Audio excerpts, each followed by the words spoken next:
Do we still believe this book, Christianity? Sorry, let me rephrase it before I get into trouble. Do we still preach this book? Or does grace mean you can do what you want to with the rest of the scriptures? Custom to custom, verse 8. Owe no man anything. Tell me, do you obey God?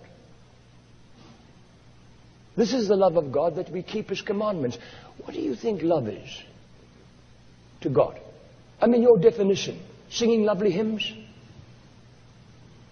Attending church? This is the love of God. This is what it means to love God, John says in 1 John 5. That we keep His commandments. Owe no man anything.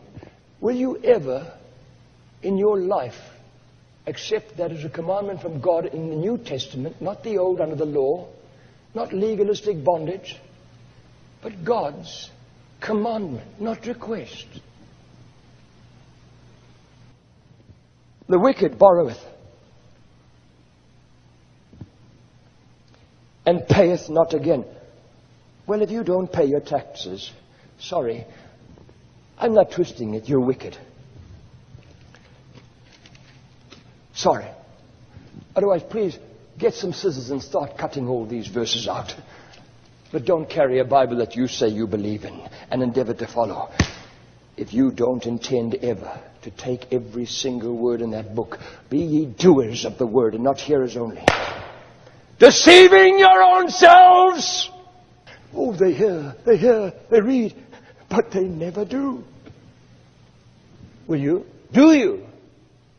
On this aspect of over 340 verses tonight, do you honestly think God didn't mean him?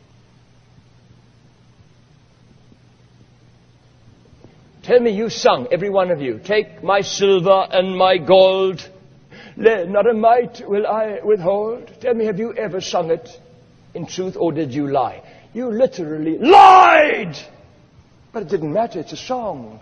It's beautiful harmonized, you know. It's not blasphemy to say God's name in hymns that I know I have nothing to do with. This isn't from my heart, I'll never do this. Oh, I'd be careful singing from now onwards if I was you. Take my silver and my gold, not a mite will I withhold. Listen, that woman gave everything. She wasn't rich. That was her wealth, her store for everything that lay ahead in life. She gave without hesitation. She gave without thinking of the word sacrifice. When you're in love with Christ, that's the last words you will ever use as sacrifice. You only use the word privilege. But godliness with contentment is great gain. Godliness with contentment is great gain. For we brought nothing into this world. We brought nothing into this world, and it is certain we can carry nothing out.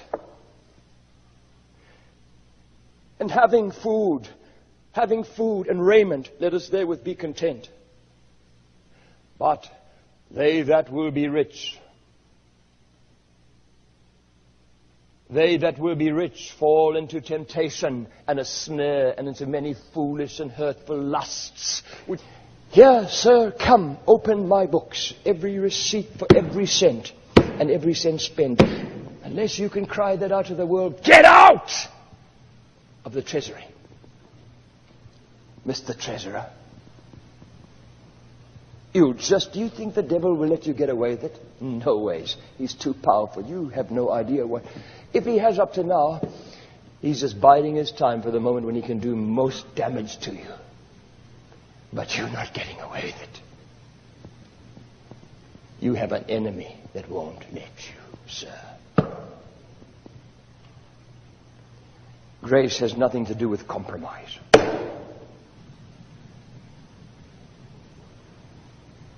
I'm not asking you for anything from me. Anyone in this world knows. And if you don't know that, there's something wrong with you. I don't want anything from you. I live for one thing, sir, the smile of Christ. I do not care about the smile of man. Whether they bless me or curse me at the door doesn't mean a thing to me. All that matters to me is to get as fast as I can after I've preached along with Jesus and to know whether he smiles, whether their blood is off my hands, whether he said, well done.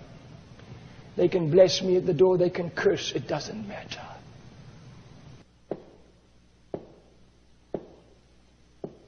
If a brother or sister be naked and destitute of daily food, and one of you say unto them, depart in peace, be ye warmed and filled, notwithstanding ye give them not those things which are needful to the body, what doth it profit? Even so faith, if it hath not works, is dead. Do you know what the Greek says there? Worthless! God says, your faith is worth nothing! Oh, don't you believe that? God would say that. Whoso hath this world's good, and seeth his brother have need, and shutteth up his bowels of compassion from him, how dwelleth the love of God in him? How can you possibly believe God is in you? He that oppresseth the poor reproacheth his Maker.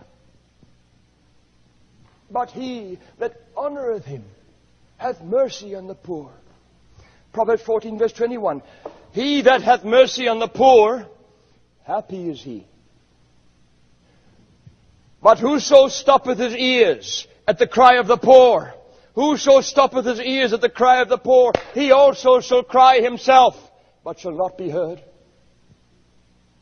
He shall have judgment without mercy that has showed no mercy. He shall have judgment without mercy that has showed no mercy. God promises. God promises. Proverbs 28 verse 27. He that giveth unto the poor, he that giveth unto the poor shall not lack, God promises. He that giveth unto the poor shall not lack, but he that hideth his eyes shall have many a curse. God promises. God promises. I'm not bringing you a cry for money like most preachers who are carnal, destitute of the truth, will cry for money so much that until they saw you've given the last cent. Blood money. Knowing it's for them. I don't want that. I don't want that. But I do care about this. I want God's people to know what God says in this book. Sir, you've got to have integrity even what you give. Be careful that your left hand doesn't know what your right hand does. Otherwise God may strike you dead like he did Ananias and Sapphira, who didn't have to say they gave all, but they wanted to impress, you see. They may be seen of men, get glory for men. You can give everything you've got to impress the crowd. You won't let your left hand know what your right hand does. You make sure you'll only do it to impress the crowd, and you'll lie. You'll even lie to impress the crowd about what you're giving, won't you, Ananias and Sapphira? As New Testament, you think the same God won't be that grieved that he could really hurt you? Be careful, sir. I've seen people fall down dead. A few in one day who stood and opposed God when I was preaching. Opposed what I was preaching. Be careful what you do with God's word, sir. Even how you listen to it. It will judge you. It will judge you, Christ said. Just how you listened and what you did as you realized what God was requiring of you.